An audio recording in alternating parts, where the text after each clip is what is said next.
are going into the May Basho days 3 through 9 today. We are going to be telling you about our top 3 favorite fights of each day and things that make us laugh, things that make us smile, jump out of our seats and go, ooh, about the professional sumo tournament that's going on in Japan, May 2025. Yes. But first, I think we should remind people there's a bingo game going on. Yes. There are a few cards left. If you want to join us, it is not too late. Go to sumokaboom.com and get yourself a card. All of the directions are there and join in. It's free and you can earn some great sumo prizes from Big Sumo Fan and Cheeky Sumo this time. Yeah.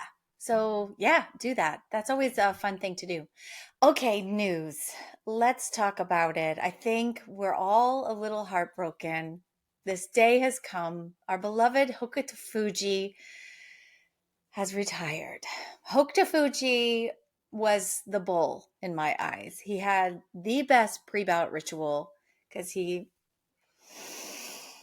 you can't see what we're doing, we're holding our hands up to our foreheads. We've got our eyes closed, like we're dreaming big things. Yes, like he's solving some sort of ancient math problem or something. Or, of course, this one. Yeah, he loves to slap himself awake. The guy had so much bluster. He would just come in head first, throw his head into everybody. He has an Oyakata name. It's Oyama. So even though there's not much hair to cut, he will be having a hair cutting ceremony at some point, and he'll be like baldy on the top. And they're going to be like, you can cut this one hair, and you can cut this one hair. Yeah. You're going to have to like separate them. I know, but I kind of feel like his bald head's going to really suit him. I love him. I'm going to miss him. He was such a fierce wrestler. He hit komusubi 3 times in his career, and head first kind of guy, and a sweetheart off the dojo. So he will be missed. He will be Oyakata. So we will be seeing him with a bald head, I assume, in the near future. Yeah. As far as I know, he was the only sumo wrestler who loved the Lion King. And Yes. for that, he will always be a favorite for and me. He sang that Pen Pineapple Pear song that we found karaoke. But I don't know, a million episodes ago, we featured him singing that song. And he's got a good karaoke voice. So maybe he'll have more karaoke in his future as a retired Rikishi. So yeah, I think the injuries just caught up with him, unfortunately. Yeah. As they often do with sumo wrestlers. Yes. It's a tough sport, y'all. It is. It is. Do you want to read some poetry? Yeah. Koto Eho, who we still call Koto A-hole, but this is called Koto Eho.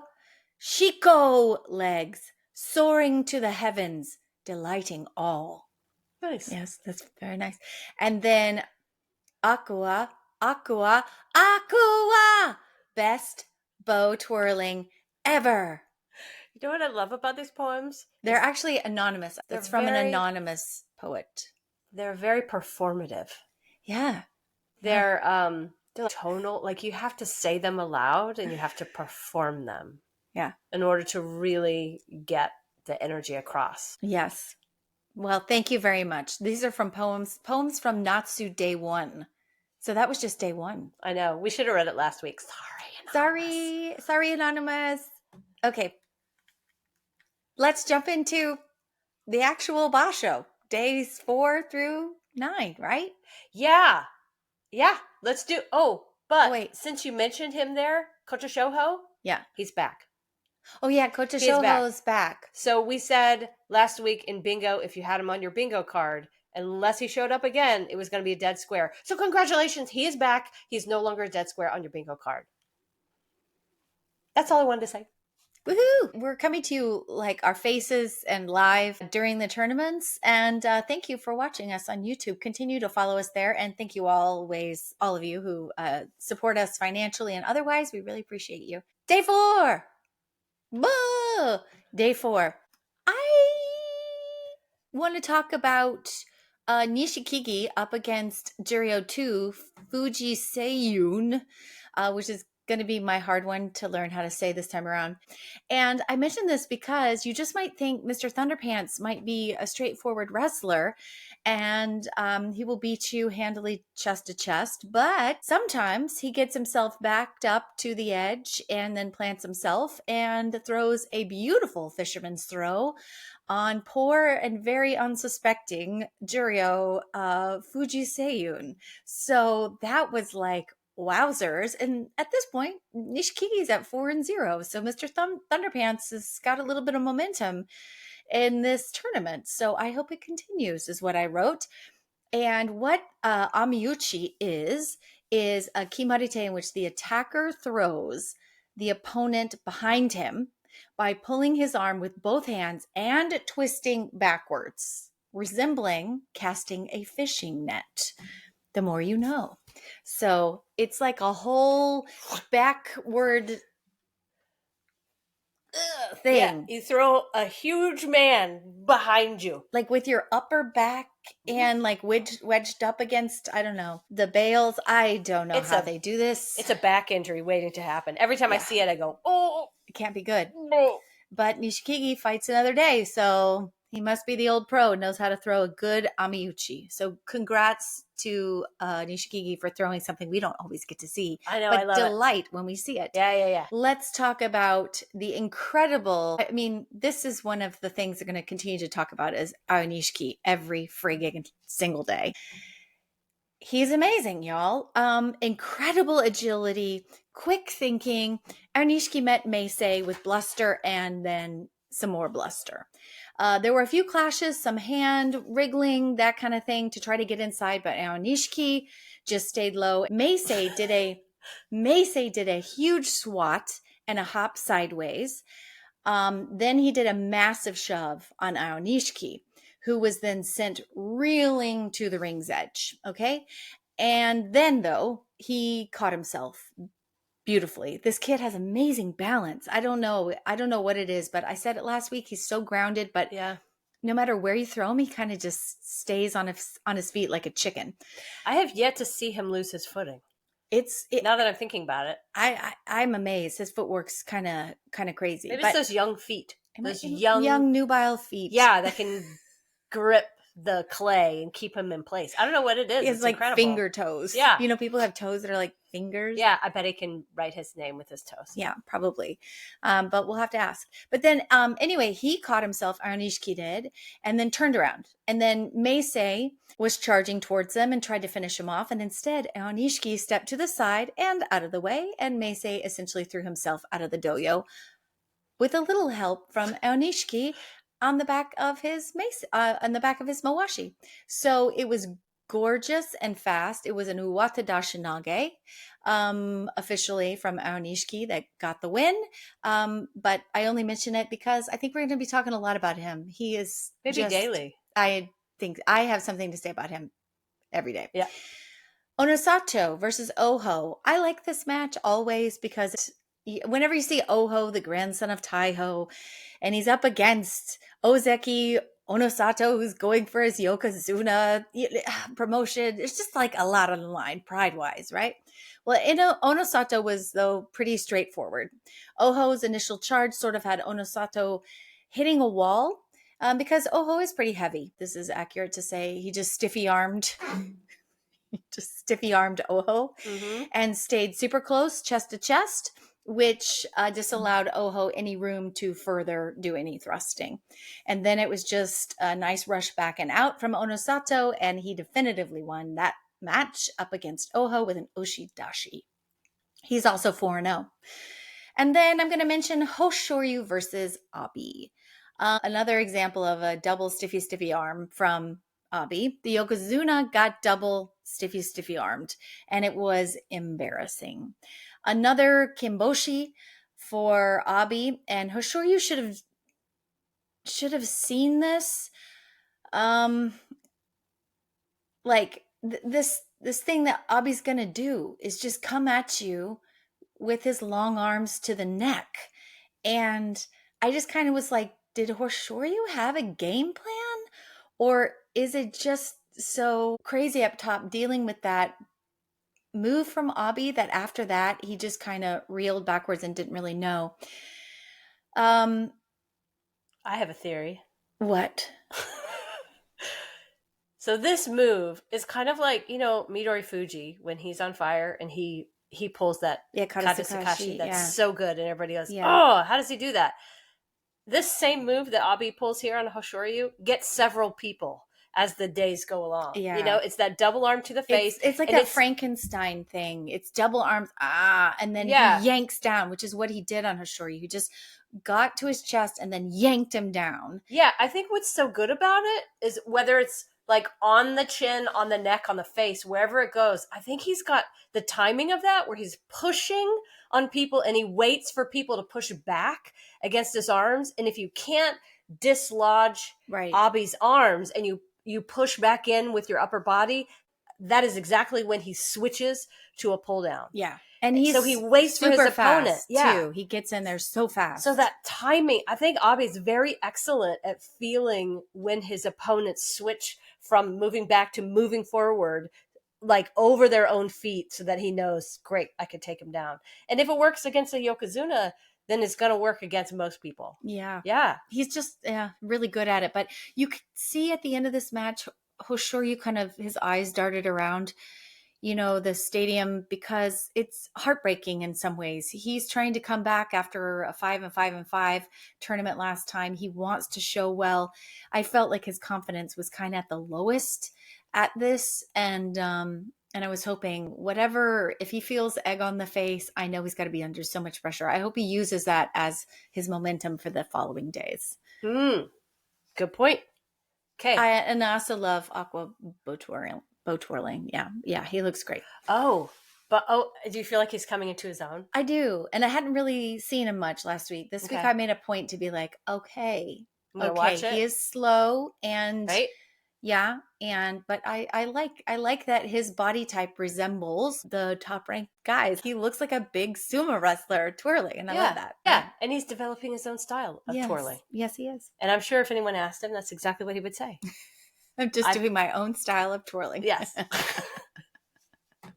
Okay, that brings us to day 5. And I want to mention that on day 5, Kaio, in his very first Makuuchi debut tournament here, won. Yay! He won on day 5, this time against Takarafuji, who's down in Juryo. That made my heart hurt just a little bit. Yeah. But we got an interview from Kaio, and he has just the most lovely smile, and he just seems like the friendliest fellow in the world. And I want to segue into something else here, because if you watch sumo, and now if you start to develop nicknames for all your favorite wrestlers, some of them are shared. Lots of people are calling Onosato Crazy Eyes because of that one photo that he had where his eyes are really big, Hokutofuji was known as the Bull, right? There's lots of them. So we were talking last week about developing a nickname for Kaio, and I was like, it's that yellow belt. I'm going to call him the little duckling. And what were you calling him? I don't know, but I definitely see a little duckling now. Okay. A listener, Lenore, Barry, and that whole crew, they have another nickname. And it is so good. It's better. It's Butterball. And now our little Butterball. Now, every time I watch Kaio, it's so easy to cheer for a Butterball. And he actually looks like a literal pat of butter. Doesn't he? Like a little round Butterball. That's good. So I want to offer that to the sumo community. A very feisty Butterball. Yes, if we could all start using the nickname Butterball, I would love it. Well, and he's lovable. He's very lovable. I feel like it's an endearing nickname. Yeah. So I feel like that fits him. Doesn't it? Mm-hmm. Yeah, I like that. Butterball. Really, really good. Okay, so Butterball won his first one. I am also going to talk about Aonishiki. He met Midori Fuji day 5. Midori Fuji's not really in his groove this tournament, but I was really interested to see how these two were going to meet because they're smaller wrestlers, and Midori Fuji is feisty and fast and dangerous, and Aonishiki is kind of similar in some ways. Mm-hmm. And Aonishiki pulled a really nifty move mid-bout. They were both low and kind of figuring out how to maneuver, who was going to pull down who. And Aonishiki took one of his hands and basically slapped out on one of Midori Fuji's knees mid-bout.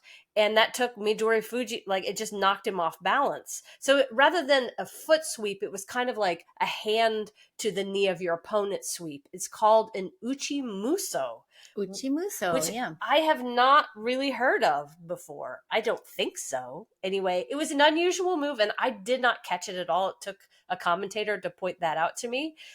So it was a cool move. One other bout I want to mention, not so much for the sumo itself, even though it was wonderful. Wakamoto Haru versus Takayasu. Want to mention this simply because Takayasu got spanked. Yeah. Not by another sumo wrestler. What happened was Takayasu whiffed his first face thrust on Wakamoto Haru, and Wakamoto Haru just sort of barreled Takayasu out and back out of the ring. But the best part of it was as Takayasu was standing back up and he was checking on the shimpan, somebody on the front row was literally spanking Takayasu on the ass over and over and over. Did you miss this? I missed it. Oh my god. I only wish it was me. Takayasu just ignored it. But seriously, like many, many times, spanking Takayasu on the ass. Yeah, Takayasu. Let's hope it's somebody he knows. I hope so. Okay. It just looked like pure excitement. Like the person was so excited to have Takayasu so near, was so excited for the bout that it was just like a thank you. Well, no, thank you, thank you, thank you. It's really amazing. Funny. Yep. You'll have to go back and watch it on day 5. I will. Day 5, one of my favorite bouts of the day for the sumo this time and not the spanking. Wakataka Kage versus Kirishima. Yes. There was an incredible tachi between these two, and Kirishima had Wakataka Kage on the ropes. As Kirishima tried to throw, because he had a hold of Wakataka Kage's belt, Wakataka Kage pivoted, grabbed Kirishima's neck, and threw a kubinage, headlock throw. It's always the throw that makes me go, yeah. But when it works, it's so pretty. Yeah, it's makes me really nervous. Gorgeous.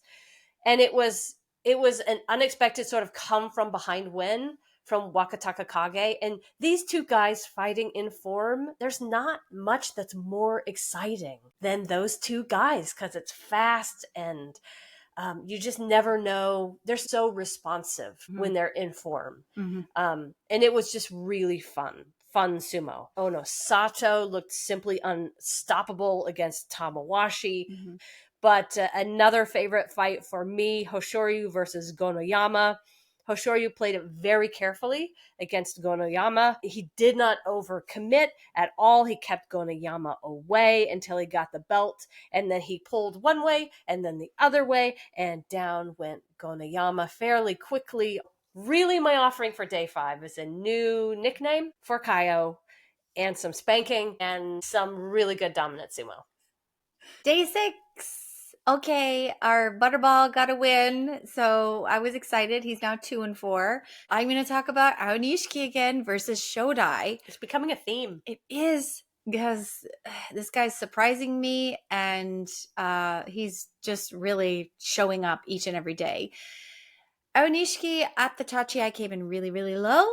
Shodai was up high. No big surprise there. Actually, Shodai's really strong, so he worked really hard to get Aonishiki upwards. Was not easy, but Shodai had an outside grip, and he went for the makikai, which Shodai always does, and Aonishiki sensed the makikai happening, and when you do that, that is a signal to charge. So Aonishiki felt that very quickly. Shodai was up too high and moving backwards. What was interesting is Shodai at the bales did try to pivot. He tries to pivot Aonishiki. It half works. Aonishiki then is balancing on one foot, his leg in arabesque, and he stays in.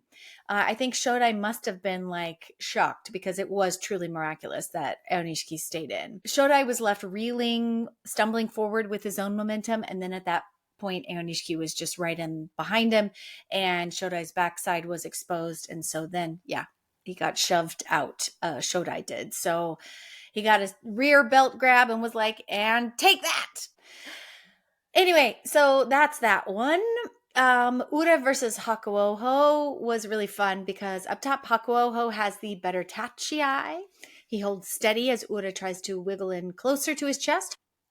Ura tries a hard pull down again, and Hakuoho is pulled forward this time, but he kind of shores up his stance and uses that momentum to push back up against Ura and rushes him to the edge. Ura wedges himself at the bales, flexing his back muscles in a crazy deep back bend as only Ura could. And then Hakuoho tries to finish him off chest to chest to nudge him over the bales. Hakuoho is just too strong. So win for Hakuoho, who is at 6-0. Ura having a tough tournament at 1-5 at this point. Loving Hakuoho. Yes. Daisho versus Hiradeumi. This was an immediate slapdown. Kind of interesting on Daisho. So that was like the fastest I've ever seen Daisho hit the dirt. That was his first loss of the tournament too. Yeah, he's 5-1. Yeah, but still pretty darn good. And but he's going for Ozeki. Well, right. So he can only afford 2 losses. Right. So that was one of them. Right. Wakamoto Haru versus Kirishima. This was really good sportsmanship. I like to call that out sometimes. Okay. What happened? Good solid game plan. Kirishima immediately gets a deep inside left grip on Wakamoto Haru, and his chest is right up close to Waka's chest. Kirishima wrangles Wakamoto Haru backwards and then lifts up and at the same time goes for like a leg trip. Like, let me draw you in. Like if we're on the dance floor, it's one of those like, let me draw you in. Yeah, it's what I dream about. Yeah, well, Kirishima did that to Wakamoto Haru. It was pretty. The result, though, was not as good for... Well, Wakamoto Haru, like that sort of thing. Yeah, because when he pulled him in close, he did a little sotogake, and that is what sent him laying his good buddy into the dirt. And then he hit hard, and he was right over him, and I was like, "Are you okay, buddy? I'm sorry. Are you okay, buddy?" He's like, "Yeah, I'm okay. I'm okay." He's like, "Sorry, I just got a little carried away." But it was beautiful sumo from Kirishima. It was. I love that. Hoshoryu had an easy win over Tamawashi.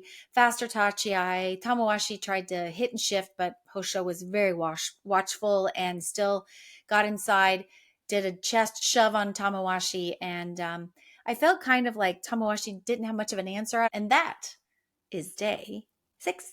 Oh, day 7. So fun. We got another fisherman's throw on day 7, so that was a treat. This time Sada Naomi did it on Nishikigi. Right. He was inspired, perhaps? By Nishikigi from the day before. Yes. He was like, if you can amiyuch, I can amiyuch. I'm going to amiyuch you. It was pretty. I really liked it. Was that the official name for it, though? Amiyuchi, yeah. Awesome. Again, mentioning Aonishiki. This time he met Endo. This is another first-time meeting, because Aonishiki this is only his second tournament in the top division. And so almost everybody is meeting for the first time. Endo is known as the tactician. He's also got 2 blown out knees that he's somehow wrestling around. So it's a lot of experience that Aonishiki is meeting. So they met, and my goodness, there was a whole lot of pretzeling of arms that happened for a very long time. Mm-hmm. Aonishiki was nice and low, as you would expect, and Aonishiki pushed Endo's face straight up towards the sky and then back to take Endo out. It was very aggressive. It seems like the more puzzles that are put in front of this kid, Aonishiki, he just keeps rising to every occasion. Yeah. I'm seeing more and more skills come out of this kid. It's amazing. It is like watching Onosato and his rise. However, it's not like a meat wall coming at people. It's like it's like low man's thinking sumo. Yeah. It's incredible. Yeah, there's something. I feel like the kid has amazing bravery or courage. I don't know. I feel like, he's like a machine. And he figures things out. And other guys, sometimes they have a good record the first or second time they're up in Makuuchi because, other guys have not wrestled that much up against everybody else. But his is a little different. His is backed up with some different techniques. Very fast. Like his footwork, I think, is really good. Very grounded, very strong, and he's got a lot of technique to back up the wins. And to take on the puzzle of Shodai the day before, who can escape in either direction, right? His Tsukinage is really dangerous. To then go for Endo, it's just 2 very different kinds of sumo that he displayed back to back. And it was very impressive. Again, one of my favorite fights of day 7, however, was Ura versus Tobizaru. Always a fun matchup because these are two guys that like to move really fast. And they love to get burnout and so tired by the end of it. They like, they can't breathe. Well, they're drama, and drama. I love it. They are drama. Because they move around a lot and they only come in to try something and then they jump back out and try to go someplace else. And what was interesting about this time, Ura versus Tobizaru, is we got treated to a Yotsu sumo battle. We almost never get that between those two, right? But they locked up. Ura got Tobizaru's belt, but it took a really long time for him to figure out how to maneuver Tobizaru into the right position where he could actually make a throw. Mm-hmm. Eventually, he did throw, I believe it was a Shitate Dashinage. It was beautiful, whatever it was. It exhausted Ura by the end of it. All the drama was on display. They both looked like they had fought as a gladiator does. Yeah, and you know, that was Ura's first win of the Basho, so I get it. He was like, I am not losing this. Yeah. And he did not. He came out with a win, and I just really enjoyed it.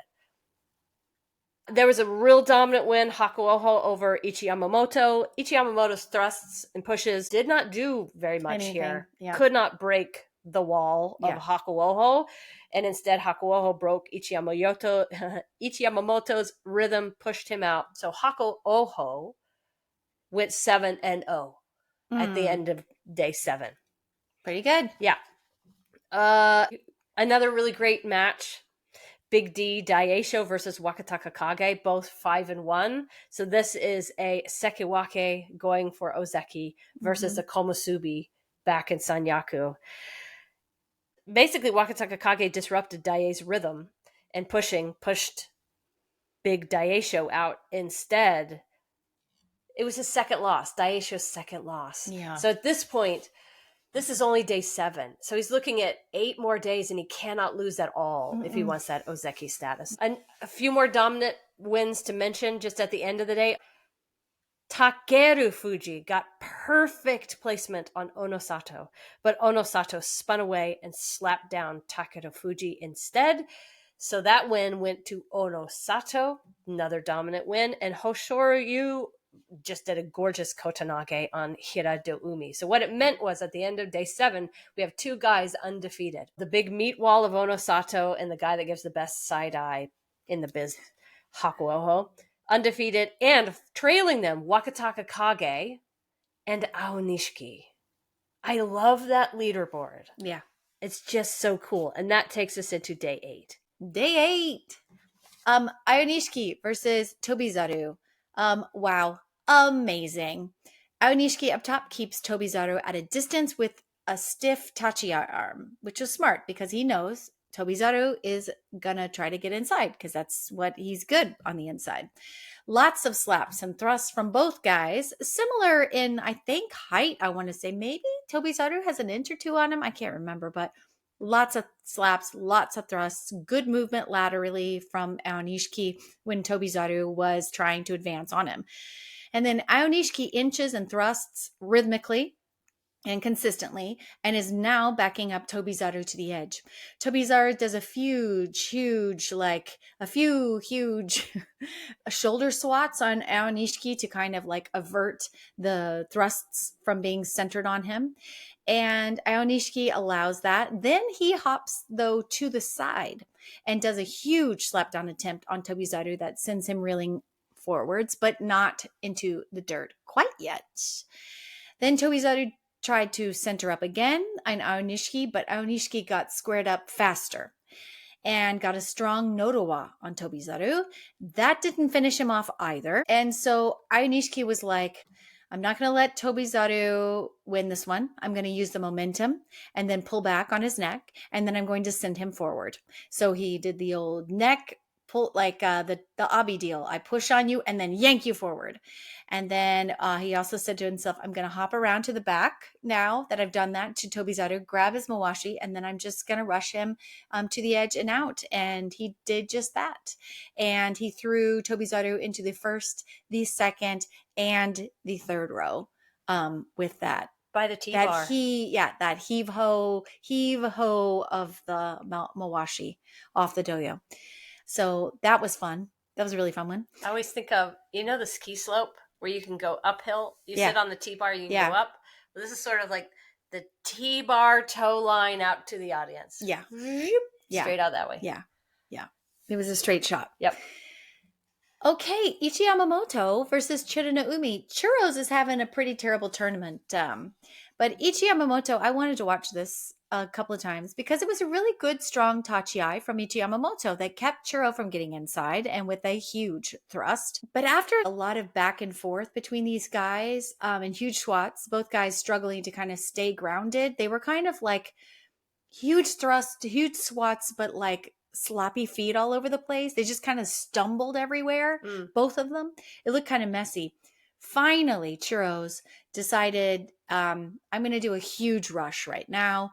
And he gets Ichi Yamamoto almost to the edge and out, but Ichi Yamamoto grabs the back of Churros' neck and skirts sideways around the doyo and grabs his belt and Uwatanage's him into the dirt. Both completely exhausted, but kind of fun, and like a sloppy match. I like a good old sloppy match.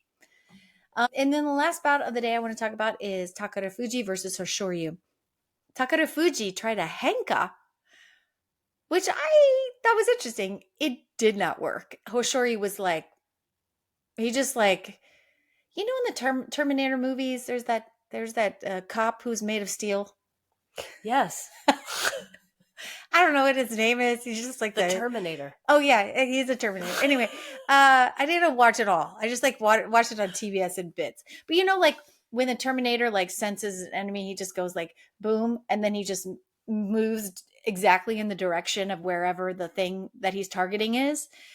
And I felt that Hoshoryu Terminator Takarafuji in that henka. He was like, "That's fine. I shall now go this direction and assault this way," which is what he did. He completely recentered himself on tricky old Takarafuji lickety split. And Takarafuji is now backed himself up to the edge with Hoshoryu chasing. Oh, and at this point, that's when the Gyoji takes a stumble. And I don't know what he stumbled on, but could have been his outfit. But like there weren't any wrestlers by him. He was like, "Oh no!" And I felt for him. Yeah, anyway, all the way down to the ground. And then he got back up. Yep. And then the guys are just like, "Cool, we'll just keep on fighting." And he's watching the whole time. It was very odd to see a Gyoji down during the match, wasn't it? Yeah, it was a little strange. But Takarafuji, he is on the inside now, trying to charge back on Hoshoryu with gusto. Hosho is set up, though, for an arm lock throw, as he has the outside grip. And he sets up, uses the momentum of Takarafuji's advance back on him, steps to the side, and pulls a throw. And they both fly into the air, twisting with flair. And it just so happens that Takarafuji, I believe Takarafuji's elbow maybe hit the dirt, or anyway, it was close call, but it was a Kotanage win for our Yokozuna, who is sitting at 6-2, and that's not terrible. One other match that you didn't mention was Hakuoho. It was Hakuoho's first loss. Yeah. He lost by Kotanage, I believe. Amazing. Just worth mentioning because he was one of the 2 wrestlers that were undefeated. So that takes us to day 9. And day 9 was such a great day of sumo. Hakuoho took Shodai straight back with one huge tachi. And strangely, Hakuoho now has a bandage on his arm. Yeah, and he's not moving it. When he was walking down the Hanamichi, he was like not moving his arm. It was very weird. Well, he always walks. I mean, his arms are super wide when he walks. This was like that superhero walk. Really still. The other one was like moving. This one was like, I'm not moving it. So I don't know what that means. I'm hoping his shoulder is okay. He seemed to do sumo as if his shoulder was just fine. Shodai had no answer to his sumo, so it seemed to be very effective. But that will be something that we will continue to watch. That keeps Hakuoho in the 1-loss department, but it means he got his kachikoshi for bingo, y'all. Aonishiki got his Kachikoshi on day 9, this time against Chiyoshoma. It was a really slappy match until Aonishiki dipped inside and under, and with one push, Chiyoshoma got walked out. Oshidashi. So Aonishiki is in the one-loss department. 8-1. Check in on the Waka brothers, because on day 9 it was really fun. Wakamoto Haru met Oho, and I loved it. They had a very tentative start. There were some pushes. Oho pummeled Wakamoto Haru until somehow Wakamoto Haru got inside again. I don't know how you get inside when someone's pummeling your face, but you do. And Wakamoto Haru grabbed his belt and lifted this very large Oho up with a lot of upper body strength. Just took him out. It was so impressive. Oho's so much bigger, so much taller. Wakamoto Haru. Just loved it. And Abi did that Abi flare against Wakataka Kage this time. The same technique. 2 arms to the face, wait for your partner to lean in, and then thrust them down to the ground. Oh, and Wakataka Kage did not like it. He gave us old snap and a, you darn it. Like, oh, I knew that was coming, and it still happened anyway. Foiled again. Exactly. Like, oh, Hikiotoshi. I hate the Hikiotoshi. That cheap trick. Kirishima, while on the run, running backwards from a very strong Takerufuji, who just fought Hoshoryu the day before and was like, I am going to win. Damn it. I'm going to go faster and I'm going to use my strength and I am going to get this. Kirishima was moving backwards away from Takerufuji, who honestly had much better placement, looked like Takerufuji was in the driver's seat and was definitely going to win this. But what did Kirishima do? He threw another headlock throw. He somehow twisted, got Takerufuji's head, and used Takerufuji's just momentum to throw him down. It was fast and furious and exciting. That would just never get old as long as nobody's neck gets hurt. Yeah. It's incredible. Tamawashi on day 9 killed Daisho's dream of becoming Ozeki. But it's okay because Tamawashi's like, no, all right, dude, I've been here a long time. I've been super close. Yeah, Tamawashi just pushed relentlessly, and Daisho could not escape the big hands. He's doing him a favor because the pressure once you become an Ozeki, it's intense. It's intense. And if you can't dominate, then you're going to be like the other guys who became an Ozeki and then immediately just and the dreams are not out. The dreams are not dead forever. No. Right? He still just needs to get those 33 wins. So, we'll just have a new count next time. And maybe he won't have to get 13 wins next time. If he can do well in this tournament, maybe it's only 12 that he needs next time. Right. Anyway. Onosato versus Ura. This was like watching a wave of the ocean dressed in a pink mawashi rush up against a seawall, do absolutely nothing, pull back, get turned around, and then pushed off the wall. It's Onosato, it just seems... He's so dang wide. Yeah. You can't... Yeah. It is a wall. A fast-moving wall. Yeah. Onosato is steady on his feet, no matter what people send his direction. And Ura tried his best, but could not do much here. So Onosato is still undefeated at the end of day 9. And Hoshoryu, he absorbed Ichiyamamoto running at him. He slapped Ichiyama's face and then slapped Ichiyamamoto down to the ground. So what that means is at the end of day 9, Onosato in the lead, in the clear, 9-0. Hakuoho and Aonishiki trailing, one behind with 8-1. And we have Hoshoryu, Wakataka Kage, and someone else trailing with 2 losses. Who's that other? Will you look that up? Sure. Is it... Who's the other one? Asakoryu. Asakoryu is 7 and 2. Yes, it's Asakoryu. Asakoryu, it's so nice to have little Asakoryu up here. Yep. I have not talked very much about him, but his sumo's been looking great. So we will see how all that shakes out in the last few days of the tournament. I would say it's a very exciting tournament. Onosata looks definitely like Yokozuna material at this point. Although it's really exciting to think that Hakuoho could blast his way through and take this one, and Aonishiki winning this is like just so, the idea of it is just so crazy amazing. I can't even make a full complete sentence about it. Thoughts? No, let's just bring on week 2. See who our winner is. See if we have a Yokozuna. And let's hope we have some exciting stuff coming at the end of this. Send your bingo cards in. Send your creative bingo cards in. Yeah. And we'll award winners this coming week. Okay. All right. Until then,